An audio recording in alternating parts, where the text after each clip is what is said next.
എങ്ങനെ വേണമെങ്കിലും പറഞ്ഞുകൂടെ? യഥാർത്ഥത്തിൽ ഈ പെൺകുട്ടി ആ ഭർത്താവിനെ വഞ്ചിച്ചതോ, അത് മറച്ചു വെച്ച് രാഹുലിനെ വഞ്ചിച്ചതോ, അതൊന്നും ഇവിടെ ആർക്കും പ്രശ്നമല്ലേ? യഥാർത്ഥത്തിൽ ആ പെൺകുട്ടി മാരീഡാണ്. കല്യാണം കഴിച്ച ആ പെൺകുട്ടിയെ വീണ്ടും എങ്ങനെയാണ്, കല്യാണം കഴിച്ച് ഡിവോഴ്സ് ആകാത്ത ആ പെൺകുട്ടി എങ്ങനെയാ വീണ്ടും കല്യാണം കഴിക്കാൻ പറ്റുക? അപ്പൊ എന്തുകൊണ്ടാണ് ഈ കാലഘട്ടത്തിലേക്ക് അത് ഉയർന്നു വരുന്നത്? ഈ സമയത്തേക്ക് വേണ്ടി മുമ്പ് റെക്കോർഡ് ചെയ്ത കാര്യങ്ങൾ സീരിയലായി ഇങ്ങനെ വിട്ടുകൊണ്ടിരിക്കുക. അതായത് ഇടയ്ക്കിടയ്ക്ക് ഇത് പണ്ട് റെക്കോർഡ് ചെയ്ത് വെച്ച കാര്യം സീരിയലായിട്ട് ഇങ്ങനെ വിട്ടുകൊണ്ടിരിക്കുകയാണ്.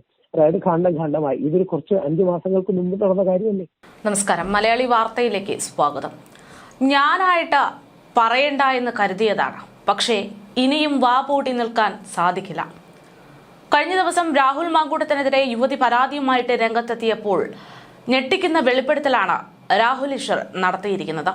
നമുക്കറിയാം, രാഹുൽ മാങ്കൂട്ടത്തിനെതിരെയുള്ള ലൈംഗികാരോപണ പരാതി, അതുമായി ബന്ധപ്പെട്ട് ഓരോ ദിവസവും റിപ്പോർട്ടുകൾ പുറത്തു വരുമ്പോൾ, അല്ലെങ്കിൽ ശബ്ദ സന്ദേശം പോലുള്ള നിരവധി തെളിവുകൾ പുറത്തു വരുമ്പോൾ, അപ്പോഴെല്ലാം ഇവിടെ രാഹുൽ മാങ്കൂട്ടത്തിൽ നിരപരാധിയാണ്, ഒരിക്കലും അയാൾ ഒരു സ്ത്രീയെ വഞ്ചിക്കുക എന്നുള്ള ലക്ഷ്യത്തോടെ പ്രവർത്തിച്ചിട്ടില്ല എന്നുള്ള നിലപാടിൽ ഉറച്ചു നിന്ന ഒരാളാണ് രാഹുൽ ഈശ്വർ. എന്തിനാണ് ഇത്തരത്തിലൊരു ഉറപ്പ് രാഹുൽ ഈശ്വറിന് ഉണ്ടായിരുന്നത് എന്നത് പലപ്പോഴും പലരും ചോദിച്ചിട്ടുണ്ട്. എന്തായാലും ഇപ്പോൾ നിലപാടിൽ ഉറച്ചു നിൽക്കുകയാണ് രാഹുൽ ഈശ്വർ. രാഹുൽ മാങ്കൂട്ടത്തിനെതിരെയുള്ള ഈ ഒരു ലൈംഗികാരോപണ പരാതി, അത് യഥാർത്ഥത്തിൽ ആ യുവതിയെ ആയുധമാക്കി നിർത്തിക്കൊണ്ട് ചിലർ കളിക്കുന്ന വേട്ടയാടൽ തന്നെയാണ് എന്നുള്ള വെളിപ്പെടുത്തലാണ്, അല്ലെങ്കിൽ അഭിപ്രായമാണ് അദ്ദേഹം അറിയിക്കുന്നത്. എന്തായാലും രാഹുൽ മാങ്കൂട്ടം എവിടെ എന്നുള്ള ചോദ്യങ്ങൾക്ക് ഉത്തരം വരുന്നതിന് മുമ്പ് രാഹുൽ മാങ്കൂട്ടത്തിനെതിരെയുള്ള പരാതിയുമായി യുവതി രംഗത്തെത്തിയതോടെ വലിയ രീതിയിലുള്ള വിവാദങ്ങളാണ് പുറപ്പെടുന്നത്. തദ്ദേശ തെരഞ്ഞെടുപ്പുമായി ബന്ധപ്പെട്ട് നിലവിൽ പ്രചാരണങ്ങൾ ശക്തമാകുന്നതിനിടെ രാഹുൽ മാങ്കൂട്ടത്തിനെ പ്രതിസന്ധിയിലാക്കി, പ്രതിരോധത്തിലാക്കി യുവതി മുഖ്യമന്ത്രിക്ക് മുന്നിൽ പരാതി അടക്കം നൽകിയിരിക്കുകയാണ്. ഇതിന് ശേഷം MLA ഓഫീസ് അടക്കം അടച്ചിട്ടു, രാഹുൽ മാങ്കൂട്ടത്തിനെ കാണാനില്ല എന്ന തരത്തിൽ വാർത്തകൾ പുറത്തുവന്നു. ഇപ്പോൾ അദ്ദേഹം ഹൈക്കോടതിയെ സമീപിച്ചേക്കാം എന്ന കാര്യങ്ങളടക്കം ആണ് സൂചനകൾ പുറത്തുവരുന്നത്. എന്തായാലും തെറ്റ് ചെയ്തിട്ടില്ല, തെളിയിക്കപ്പെടും എന്നുള്ളൊരു സമൂഹ മാധ്യമങ്ങളുടെയുള്ള പ്രചരണമടക്കം രാഹുൽ മാങ്കൂട്ടം നടത്തിക്കഴിഞ്ഞിരിക്കുകയാണ്. ഇതിനിടെ KPCC ഉൾപ്പെടെയുള്ള മുതിർന്ന നേതാക്കന്മാരടക്കം ഇതൊരു വിവാദ വിഷയമാക്കാൻ താല്പര്യമില്ല എന്നും, സസ്പെൻഷൻ എന്ന് പറയുന്നത് നിലവിൽ പാർട്ടിയിൽ നിന്ന് പുറത്താക്കുക എന്നുള്ള നിലപാടിനെ സൂചിപ്പിക്കുന്ന ഒന്ന് തന്നെയാണ് എന്നും K മുരളീധരൻ അടക്കമുള്ളവർ പ്രതികരിച്ചു കഴിഞ്ഞു. എന്തായാലും ഈ വിഷയത്തിൽ രാഹുൽ മാങ്കൂട്ടത്തിനെ കൊടുക്കാൻ വേണ്ടി യുവതിയെ കരുവാക്കി ചിലർ പ്രവർത്തിക്കുന്നു എന്നുള്ള വെളിപ്പെടുത്തലാണ് രാഹുൽ ഈശ്വർ ഇത്തവണ മലയാളി വാർത്തയോട് പ്രതികരിച്ചിരിക്കുന്നത്. തന്റെ നിലപാടുകൾ അത് തീർച്ചയായിട്ടും വേട്ടയാടപ്പെടുന്ന പുരുഷന്മാർക്ക് വേണ്ടിയാണ് എന്നുള്ളത് കൂടെ വ്യക്തമാക്കി ാണ് അദ്ദേഹം ഇന്ന് മലയാളി വാർത്തയോട് പ്രതികരിച്ചിരിക്കുന്നത്. അദ്ദേഹത്തിന്റെ പ്രതികരണത്തിലേക്ക്. സർ, ഇതുവരെ പരാതികളില്ല, അല്ലെങ്കിൽ പരാതി കൊടുത്തില്ല എന്നുള്ള രീതിയിലായിരുന്നു രാഹുൽ മാങ്കൂട്ടത്തിനെതിരെയുള്ള ലൈംഗികാരോപണ വിഷയവുമായി ബന്ധപ്പെട്ടിട്ട് നമുക്ക് പറയാനുള്ള പ്രധാനപ്പെട്ട പോയിന്റ്. അപ്പോ കഴിഞ്ഞ ദിവസം പരാതിയും വന്നു കഴിഞ്ഞു. അപ്പോ ഇതില് തുടക്കം മുതൽ തന്നെ രാഹുൽ മാങ്കൂട്ടത്തിനെ പെടുത്താൻ വേണ്ടി ശ്രമിക്കുന്നതാണ് എന്ന ഒരു വാദം സാറിന്റെ ഭാഗത്തുനിന്ന് പലപ്പോഴും ഞാൻ കേട്ടിട്ടുണ്ട്. അപ്പോ ഇതില് ഇപ്പൊ എന്താണ് സാറിന്റെ ഒരു നിലപാട്? സാറിന്റെ ഒരു വീഡിയോ ഒറ്റ കാര്യമേ ഉള്ളൂ. ഒരുപക്ഷെ താങ്കൾക്ക് അറിയായിരിക്കും, താങ്കളുടെ പ്രേക്ഷകർക്ക്, മലയാളി വാർത്തയുടെ അടക്കം പ്രേക്ഷകർക്ക് ഈ പെൺകുട്ടി മാരീഡാണ് എന്നറിയാമായിരുന്നു. ഓൾറെഡി മറ്റൊരു ഭർത്താവുള്ള ഡിവോഴ്സ്ഡ് ആകാത്ത ഒരു പെൺകുട്ടിയെ എങ്ങനെയാ കല്യാണം കഴിക്കാൻ പറ്റുക? പിന്നെ വിവാഹ വാഗ്ദാനം നൽകി പീഡിപ്പിച്ചു എന്ന് പറയുന്നതിന് എന്തർത്ഥമുള്ളത്? ഒന്ന് ആലോചിച്ച് നോക്കുക. വിവാഹ വാഗ്ദാനം എന്നതിനേക്കാൾ ഉപരി ഒരു ഗർഭചിത്രത്തിനെ നിർബന്ധിച്ചു എന്നതാണ് പ്രധാനപ്പെട്ട ഗർഭചിത്രം. ഈ പെൺകുട്ടി രാഹുൽ മാങ്കൂട്ടത്തിൽ അടുത്തുനിന്ന് നിർബന്ധിച്ചതാണോ? ഈ പെൺകുട്ടി സ്വയമല്ലേ ആ മരുന്ന് കഴിച്ചത്? മുമ്പ് മാധ്യമങ്ങളിൽ ഇന്നലത്തെ വാർത്ത ഗർഭത്തിന് വേണ്ടി നിർബന്ധിച്ചു എന്നുള്ളതാണ്. ഈ നിർബന്ധിച്ചു എന്ന വാക്കൊക്കെ വളരെ ഈസി ആയിട്ടും ഫ്രീ ആയിട്ടും ഉപയോഗിക്കാൻ കഴിയുന്ന വാക്കല്ലേ? എങ്ങനെ വേണമെങ്കിലും പറഞ്ഞുകൂടെ? യഥാർത്ഥത്തിൽ ഈ പെൺകുട്ടി ആ ഭർത്താവിനെ വഞ്ചിച്ചതോ, അത് മറച്ചു വെച്ച് രാഹുലിനെ വഞ്ചിച്ചതോ, അതൊന്നും ഇവിടെ ആർക്കും പ്രശ്നമല്ലേ? അപ്പൊ യഥാർത്ഥത്തിൽ ആരാണ് ഇവിടത്തെ തെറ്റുകാരി എന്ന് നമ്മൾ ഓരോരുത്തരും ചിന്തിക്കണം. യഥാർത്ഥത്തിൽ ആരാണ് ഇവിടത്തെ തെറ്റുകാരി, അല്ലെങ്കിൽ ആ വ്യക്തി എന്താണ് ചെയ്തത് തുടങ്ങിയ കാര്യങ്ങളും കൂടെ നമ്മുടെ വിമർശന വിധേയമാകണം. ഒറ്റ വിഷയം മാത്രമേ ഉള്ളൂ. യഥാർത്ഥത്തിൽ ആ പെൺകുട്ടി ചെയ്ത തെറ്റ് ക്ലിയർ ആവുമ്പോൾ, ഇപ്പൊ ഞാനതാ ചോദിച്ചത്, നിങ്ങൾ മലയാളി വാർത്ത അടക്കമുള്ളവർ ആ പെൺകുട്ടി മാരീഡാണ് എന്നുള്ളൊരു വാർത്ത ആരെങ്കിലും പ്രധാനമായി പറഞ്ഞു കേട്ടോ? യഥാർത്ഥത്തിൽ ആ പെൺകുട്ടി മാരീഡാണ്. കല്യാണം കഴിച്ച ആ പെൺകുട്ടിയെ വീണ്ടും എങ്ങനെയാണ്, കല്യാണം കഴിച്ച് ഡിവോഴ്സ് ആകാത്ത ആ പെൺകുട്ടി എങ്ങനെയാ വീണ്ടും കല്യാണം കഴിക്കാൻ പറ്റുക?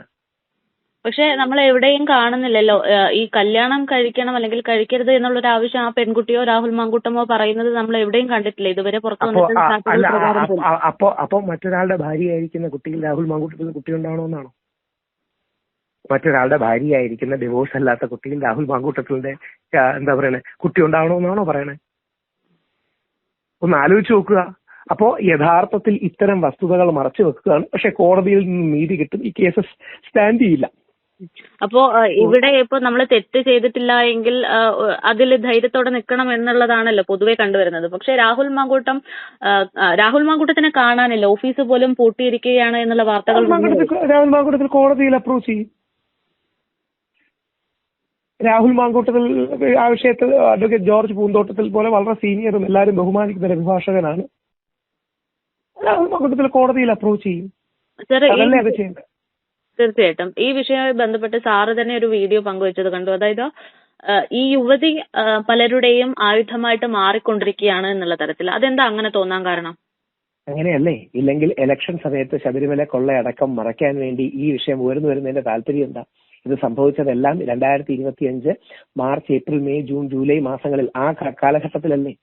ഇപ്പൊ 2025 നവംബർ അല്ലേ? അപ്പൊ എന്തുകൊണ്ടാണ് ഈ കാലഘട്ടത്തിലേക്ക് അത് ഉയർന്നു വരുന്നത്? ഈ സമയത്തേക്ക് വേണ്ടി മുമ്പ് റെക്കോർഡ് ചെയ്ത കാര്യങ്ങൾ സീരിയലായി ഇങ്ങനെ വിട്ടുകൊണ്ടിരിക്കുക. അതായത് ഇടയ്ക്കിടയ്ക്ക് ഇത് പണ്ട് റെക്കോർഡ് ചെയ്ത് വെച്ച കാര്യം സീരിയലായിട്ട് ഇങ്ങനെ വിട്ടുകൊണ്ടിരിക്കുകയാണ്. അതായത് ഖണ്ഡമായി. ഇതൊരു കുറച്ച് 5 മാസങ്ങൾക്ക് മുമ്പ് നടന്ന കാര്യമല്ലേ? ഇപ്പൊ എല്ലാം മറച്ചു വെക്കുന്നത് അതുവരെ മറച്ചു വെച്ചിട്ട് ഇപ്പം കൊണ്ടുവരുന്നതിന്റെ റീസൺ ഇലക്ഷൻ സമയമായതുകൊണ്ടല്ലേ? ഇപ്പോ കഴിഞ്ഞ ദിവസം ഈ വിഷയവുമായി ബന്ധപ്പെട്ട് സാറ് ഡിബേറ്റുകളിലൊക്കെ പങ്കെടുക്കുന്നത് കണ്ടു. ഒരു നടിക്കൊപ്പമുള്ള ഒരു ചർച്ച മാതൃഭൂമിയില്. അപ്പോ അവിടെ നിന്നും അവർ പറയുന്ന ഒരുപാട് കാര്യങ്ങളുണ്ട്. അതായത് ഈ പറയുന്ന ഒരു പരാതി കൊടുത്ത യുവതി മാത്രമല്ല, രാഹുൽ മാങ്കൂട്ടം ഇതേ സമയത്ത് ഇങ്ങനെ അറിയാം എങ്ങനെ അറിയാം? റിനി എനിക്കെതിരെ വ്യാജ പരാതി കൊടുത്തതല്ലേ? എന്താ എന്നിട്ട്?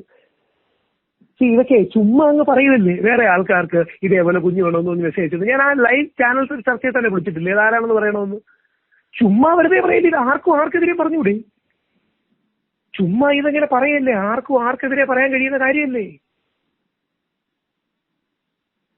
ഒന്ന് നിങ്ങൾ ആലോചിച്ച് നോക്കുക. ആർക്കെതിരെയും പറയാൻ കഴിയുന്ന കാര്യമാണ്.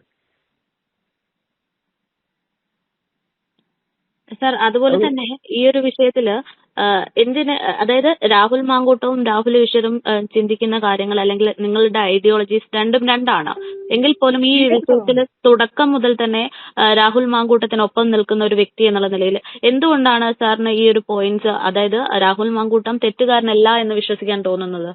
3 കാര്യങ്ങൾ. ഒന്ന്, രാഹുലും ഞാനും തമ്മിൽ ഒരു സൗഹൃദവും ഇല്ലെന്ന് മാത്രമല്ല ഞങ്ങൾ ഓപ്പോസിറ്റ് സൈഡാണ്.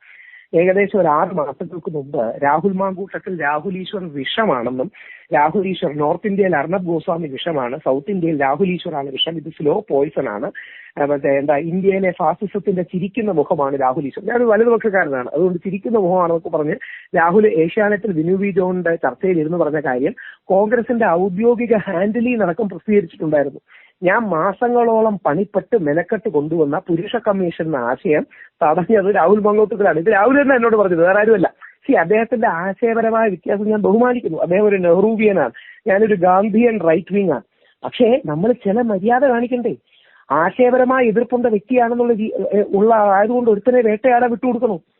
നമുക്ക് എതിരഭിപ്രായങ്ങൾ കാണും, വിരുദ്ധാഭിപ്രായങ്ങൾ കാണും, ചാനൽ ചർച്ച ചെയ്ത് അങ്ങോട്ടും ഇങ്ങോട്ടും അടികൂടും എന്ന് പറഞ്ഞ് ഇത്ര വലിയ അനീതി നടക്കുമ്പോ നമ്മളത് സഹിക്കണമെന്നാണോ? നാളെ നമുക്കെതിരെയും സംഭവിക്കില്ലേ?